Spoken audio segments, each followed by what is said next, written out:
Welcome, everyone. I am Enrique Acosta Gonzales, and I am joined by Ashkan Tashvir.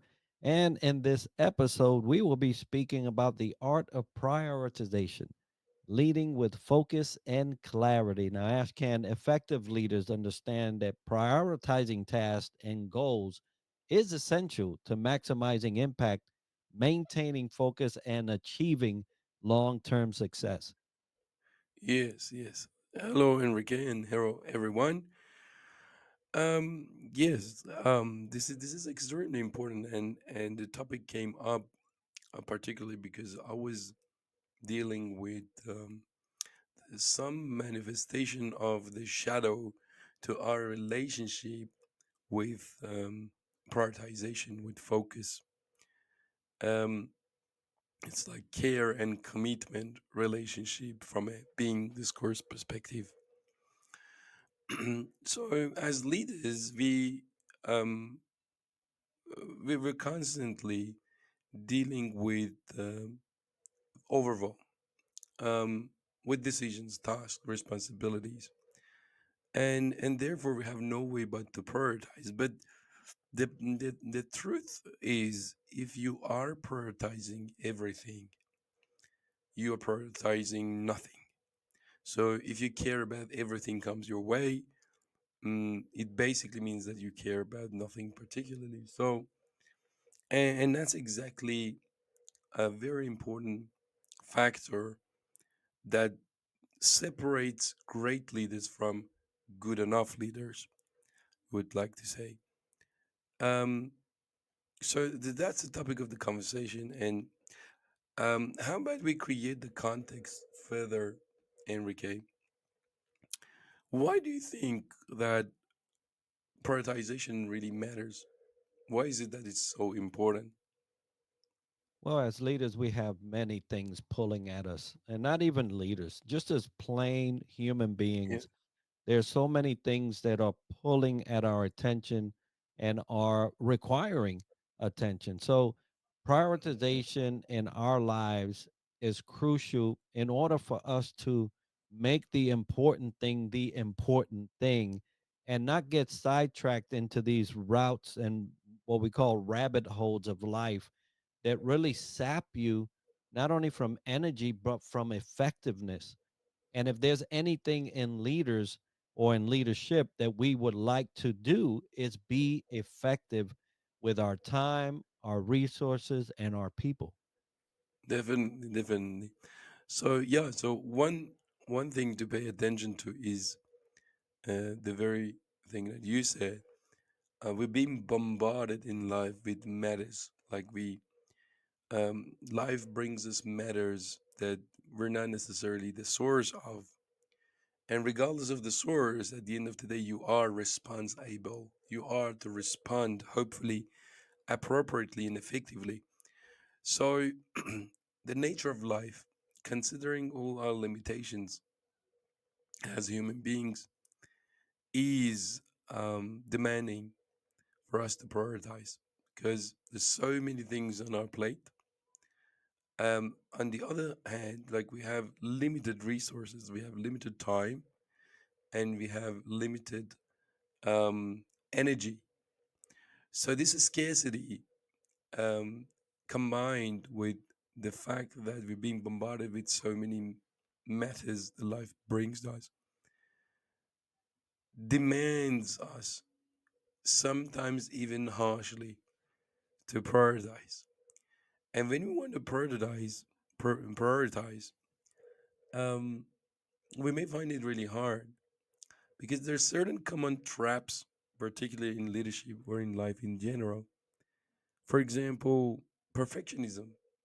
If you want to be perfect in almost every area in your life, if you want to be so perfect in every single responsibility that you take or the task that you want to perform, um, you may relate to yourself as not a person but a community of people because you only have 24/7. Now, the good news is, we as human beings, we're not just isolated beings operating by ourselves.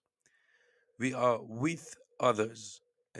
And this being with others that Martin Heidegger, the German philosopher, has this concept, Mitsein, or being with, like as part of our authenticity or developing congruent conceptions of reality, is for us to acknowledge with full vulnerability that we're not alone. We're never alone in a sense. There's always a context, there's always others, other being that you are being with. So, in this being with, if we manage to prioritize building relationships, and create the bond, create alignment, develop partnerships, um, build teams, then we can transcend these some good part of these limitations, by coming up with a pool of tasks that is needed to be done. And through project management and leadership, you can delegate and you can expect others to fulfill their promises and commitment in parts.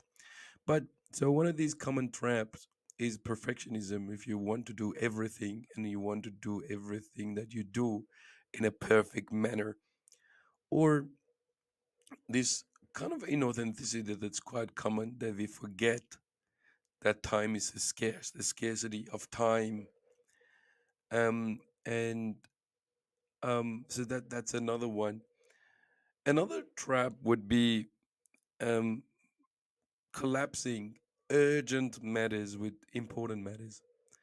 By that I mean, like, there's certain things that immediately you have to address, and you may not find them very important in a long run, but they're urgent. So you need to develop that sense of urgency, and sometimes, despite your um, desire or despite your will, you have to tackle some of the things in life that it's being brought to you, and prioritizing it over what you deeply find important. Because we're kind of a simplistic way to look at priorities and hierarchy of values in life is this thing that, okay, so I have a well documented, articulated plan of priorities in my life for the next year, and assume that you're the only one who can set priorities in your life, especially if you're a leader. You're not the only one who sets your priorities. And as a leader, and you being able to maneuver and adapt to this very nature of dynamic nature of prioritization is extremely important, because you cannot come up with a static um, prioritization list and stick to it, because things change. These are some of the common traps. What comes to your mind? Like, what are some of the traps that you've experienced, Enrique, that we deal with? Well, you mentioned one that I experienced last night, right? Something Yeah, urgent that just had to be addressed. There was no way around it. It disrupted what I thought was important at the time, and I had to address it. So, one of the traps is that you go from an urgent matter, and then you continue to think that everything else is urgent, and you don't go back into your hierarchy of what's needs to be done, what's important to be done, and what's urgent. And you could be in this heightened state of response, and you're thinking that you have to do it when now maybe you don't. And so, yeah, or someone else can, right? And as leaders, it's important to understand that we will have moments where urgency is the pressing item in front of you, and you have to do that. But also learn how to digress, because if you don't, you can really waste yourself in things that they may take you out of your leadership position. yes, yes, that's correct. Mm. So, I mean, each and every of us, we have an axiological model. Now, the term is a little bit fancy, but Axiology is a field in metaphysics, philosophy that addresses w- value. Like, what is value? How come we find this thing more valuable than others? And it's not just purely philosophical um, concept. We can experience it on a daily basis. See, for example, in economy, if um, if you have $20 and you go to the butchery and you want to get a piece of steak, you tell me, like, is the $20 more valuable than the steak, or the piece of steak is more valuable than the $20? So it depends, yeah. It depends because, like, in the eyes of you who, like, who desire steak for dinner tonight, the piece of steak is more valuable than $20 that you have. Otherwise, that exchange wouldn't happen. And for the butchery, $20 is more valuable than that piece of steak. So understanding how we put value on something, how we so attach significance to something, is um, the concern for axiology. Now, everyone has an axiological model or framework. Whether you're conscious about it or just like implicit, it's sitting there. It may be, it may have been shaped by your religious views, or I mean, religions or ideologies, or um, just like you adapted certain things from the society, etc., etc. But everyone has one, and your axiological model or framework, at the end of the day, is going to lead you to have a hierarchy of values. What you end up, a kind of list that you, I value this over that, and etc. So that's why we differ in terms of what we may value. Like, certain people may value going through the hardships and the responsibilities of being parents, and some others may not want to choose that life. Certain people may want to be entrepreneurs and they jump into this unknown, and they want to take the responsibilities in the midst of tremendous amount of uncertainty for a potential reward of meaning in their life, making their life more meaningful by life of service and adventure. Others may value having steady income coming in and be an employee, and they both are required within economy, let's say. So, long story short, we have these different axiological model frameworks and hierarchy of values. And to what extent you are clear, you have clarity around your existing um, hierarchy of values, and how flexible you are the in letting them change, as we touched on it, like it's dynamic. You're not the only source, or you're not the only force. Your will is not the only force that sets the priorities or like change things in life. Things come our way, we meet others, we make certain decisions, certain things happen to us as part of our vulnerability as human beings. See, we're vulnerable to diseases, to illnesses, and that they may come out of nowhere. We're vulnerable to our genetic structure, genome. We're vulnerable to our angry neighbor or a cheating partner.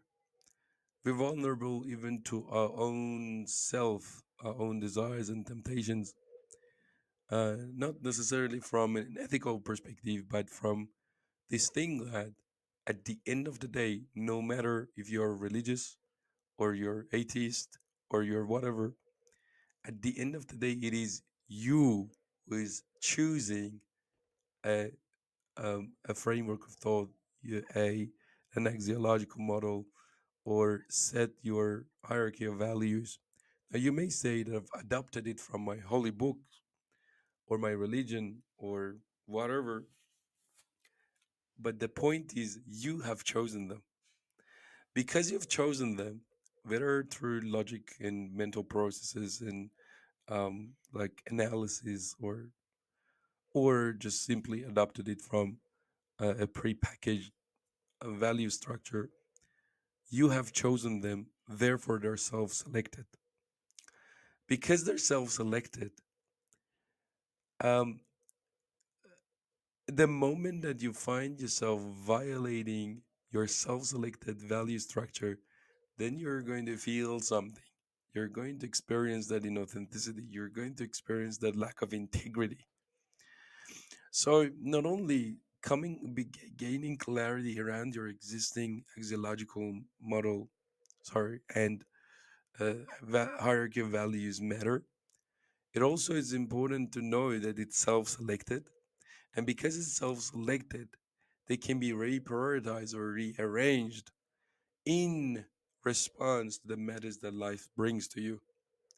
So the ones who are quite rigid, they're going to suffer more, and the ones who are more flexible and they can dance with other forces in the world, um, I found that they have more ease and flow, and they can produce better results and everything.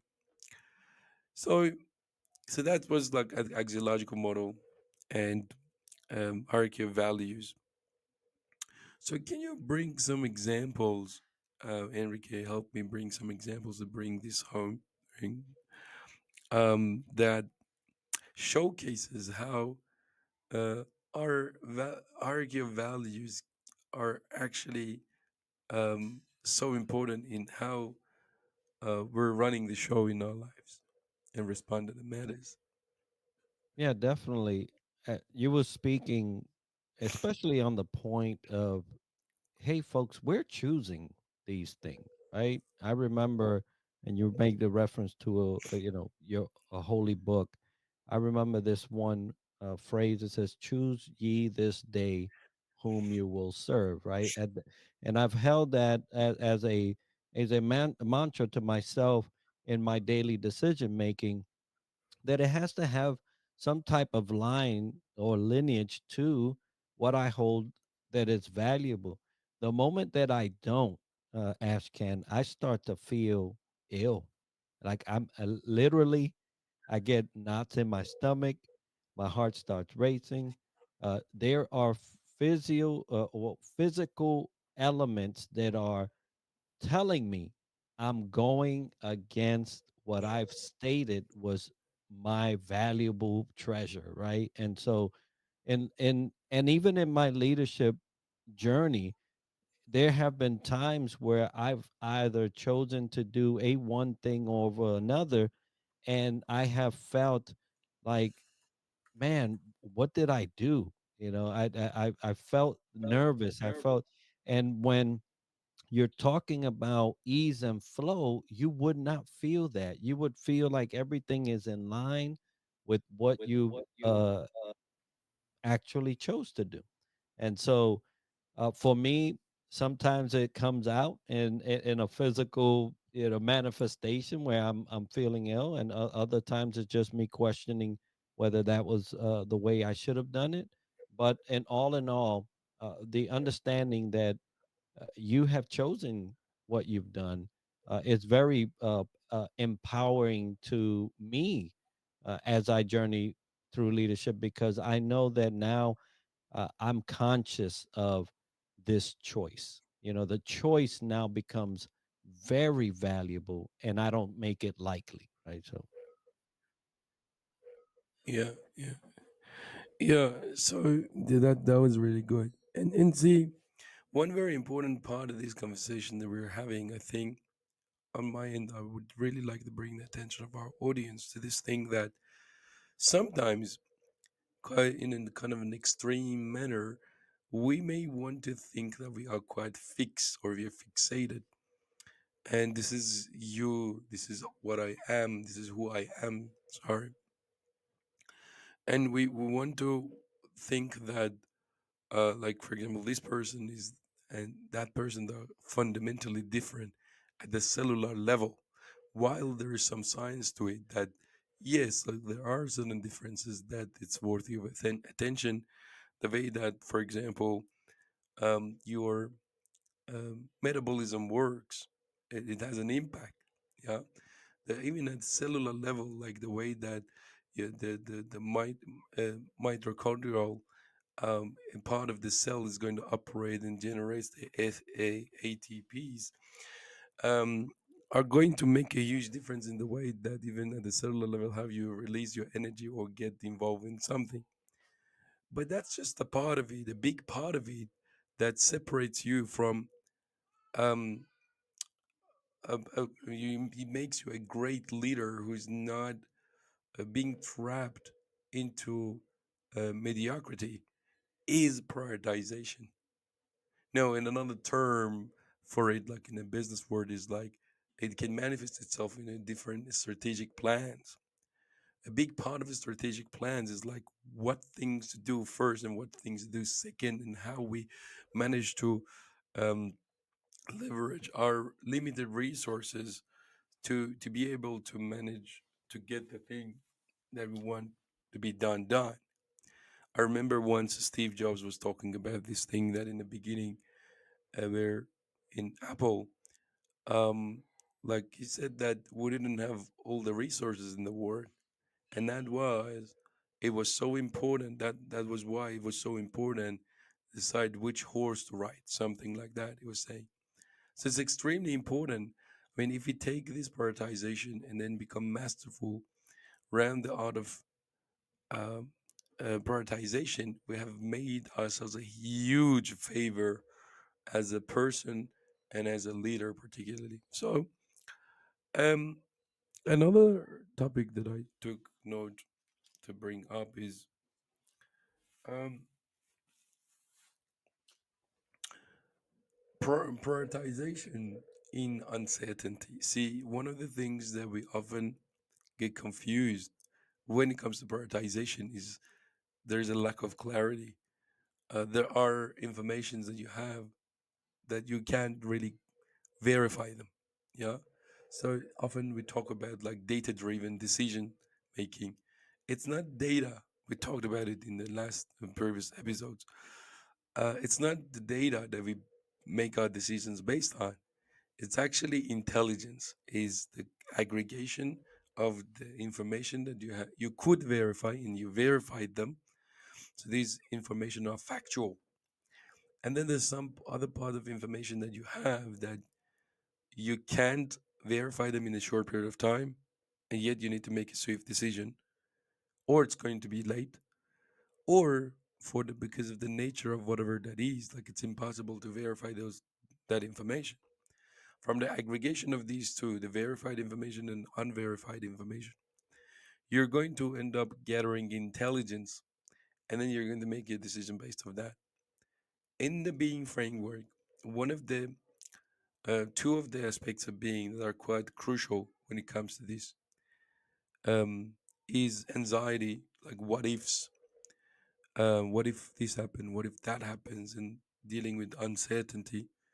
And one of the behavioral factors, which is confidence, how you deal with hesitation, doubts, uncertainties. And our empirical data shows that most people that they have participated in a being profile, thousands of people, they have a relatively unhealthy relationship with confidence. And that's a good reflection of what's happening in the society. And we see it.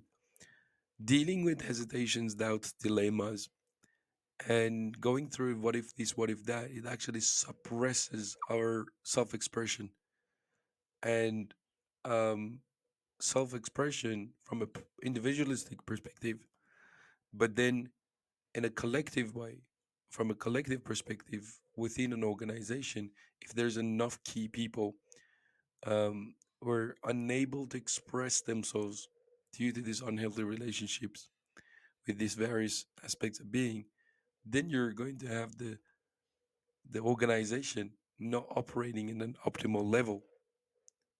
There's so many key decisions that needs to be made and needs to be fulfilled, the promises that needs to be made and fulfilled. That's not going to happen. And This is what sits beneath the surface of why are we not generating the revenue we wish. So those conversations, those questions come up quite often in organizations like, oh, why are we not making that money that we wanted to make? Why we're not generating the profitability that we wanted to generate? But then if you really want that, you need to think about, you need to pay a lot of attention to this, the substance of the matter. And a big part of the substance of the matter is being able to prioritize, and being able to particularly prioritize in uncertainties. How would you do that, really? Um, just what would you say, Enrique? Like, if you're in uncertainty and you're limited when it comes to like leveraging tools such as comparison, analysis, and et cetera, these mental processes, how you're going to prioritize, really? Yeah, this is one of the reasons why you are a leader, right? Yeah, This is why. And most people cannot operate in uncertainty. yeah, Most folks want something that's solid, something that's dependable. You know, they don't want to cross a bridge that has a 3.0 on a 10-point scale, right? They want to know that that's either 9.9 or 10. And yeah, even with 9.9, they'll be like shaky. So yeah, uncertainty is that area in life where there are no definitives. yeah, It's going to be a one step at a time type of journey. And as leaders, this is where what we say, this is where you shine. This is where you can provide, okay, well, we may not know all the answers and we may not know where this journey is going, but let's take this one step at a time, be methodical, take all the information that we do have at our disposal, yeah, apply some of this knowledge that we've been putting in our heads.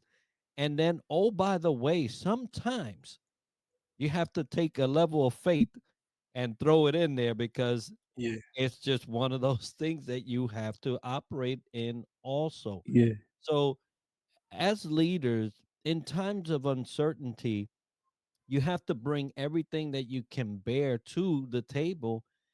And also always remember, we're yeah, not the end all to be all. There are yeah, people around us that have key features or key things that they can do that will be the key to success in this uncertain time.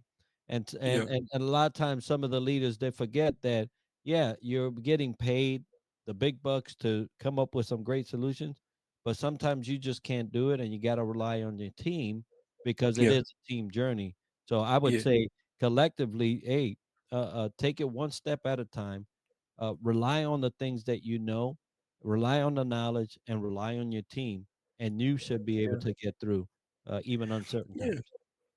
yeah, yeah, absolutely. So, when we talk about um, uncertainties, like in being uncertain situations, we're talking about the times that you have limited information, the parts that cannot be really validated or verified, shifting context, or unexpected disruptions that they can show up. So, now, one of the key things here is flexibility. We touched on it before, like being able to deeply understand the very dynamic nature of prioritization. It's not like you come up with a predictive plan and everything should go according to the plan. If it doesn't, then you're going to be frustrated.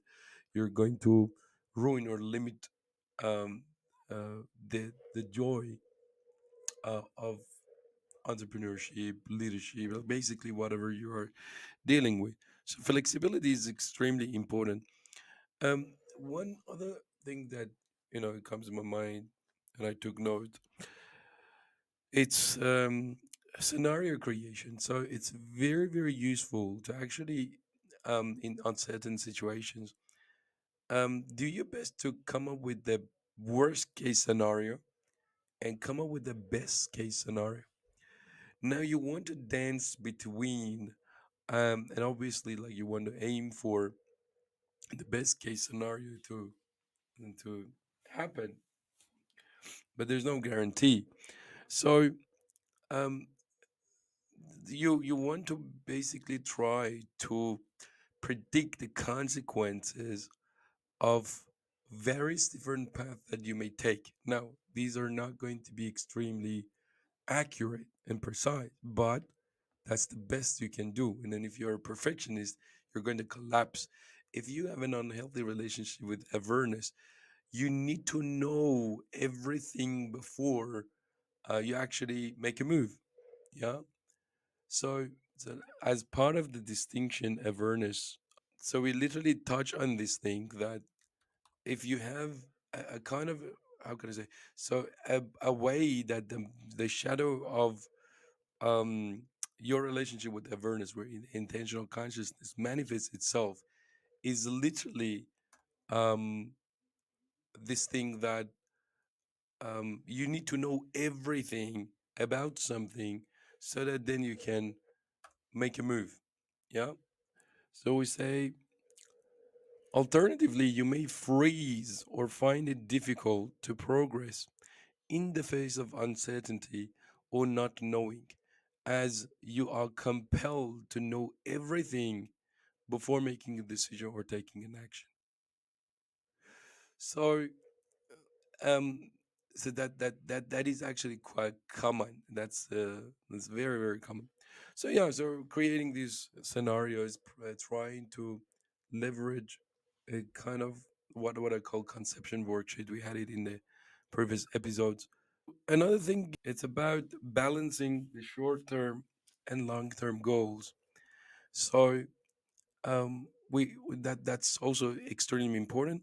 I just wanted to touch on it because we have a full episode for it, like we don't spend time here. But it's extremely important for us to be able to categorize what sort of short gains that we have, and what kind of long term goal we have, and then um, uh, balance that For example, it's extremely important for us to care about the well-being of the team and sustain effectiveness as a long-term thing. The effectiveness of um, in a way that, like, we just don't want the team to tick the boxes or deliver the project this time, but then they're going to be so exhausted that they cannot perform anymore, or they just don't like the work with each other. Yes, we got the task done, we finished the project even successfully, but is there a sustained effectiveness there or not? Like, these are quite important. The last thing that I thought that it would be really good to bring up and then link this conversation further back to the being discourse is people-centric prioritization. What does it come to mind, Enrique, when I say that? I say people-centric prioritization. Yeah, well, that sounds like to me is that you, let's say a leader, you're prioritizing some tasks, but then you take into account people. And Yeah. now you start to prioritize based on their desires and their wants and their limitations versus what actually needs to be prioritized. And sometimes that can fare well.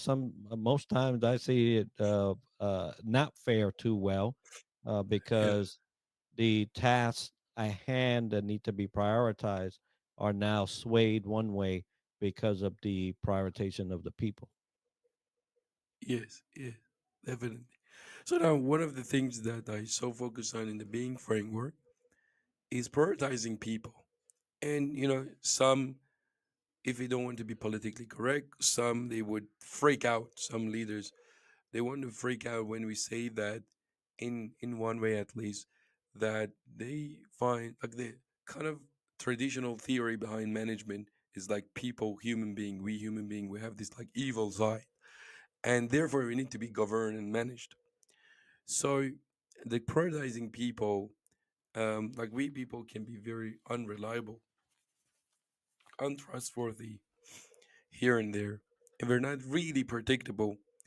And so much emphasis on prioritizing people can sometimes even um, the shadow of it is like it can lead to um, the deprioritization of the tasks that we have and are so important at an organizational level.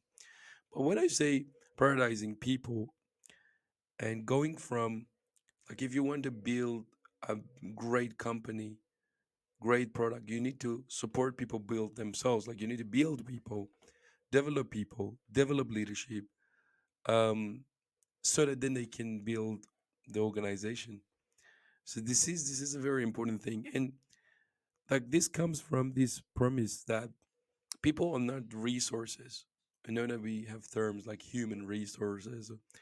It's not a human being who is resource. It's the work done by human beings can be considered as economic resource. So people are not resources. They are the source of the results that you want to produce. So because of that, reading people, understanding their existing being, how responsible they are, how caring they are, how forgiving they are, how courageous they are, how assertive they are, resourceful, proactive, accountable, authentic, and so on. All of these qualities we have in the ontological model of the being framework. It's extremely important for us as leaders to be able to read that, like know where to look at when we're hiring people, we're adding people, because one of the things that the great leaders always do is they have this vision, ability to see even in the dark. They can read talents in people, and you want to develop that. And that's exactly where I think, in part, being framework is going to be quite useful, all the way to leveraging the power that being profile as an assessment tool can bring to the table. It can actually give you a screen snapshot of how a person is being at the moment, but not purely choosing based of that, but also looking into the willingness of that individual, to what extent they are tapping into a growth strategy in their life, to what extent they're willing to grow. And then that brings us to the transformational leadership, and choosing people that they're willing to grow is actually more important than finding people that are already polished in certain areas, to my understanding. So yeah, so that's exactly where the being framework can jump in and support us read people, support ourselves to be developed, and then further develop our team and people in our organization, so that then they can build the products and through their leadership, distributed leadership, through transformation, then we can create the um, results that we want to produce. Again, human beings are not the resources, but they are the source of the results that you wish to produce. So that's basically all I had to say on this topic. And if there's anything, Enrique, you want to bring up before we wrap this session up, all good? Awesome. Thank you very much, Enrique. And thank you very much, everyone, for being with us. I hope that you benefited from this conversation.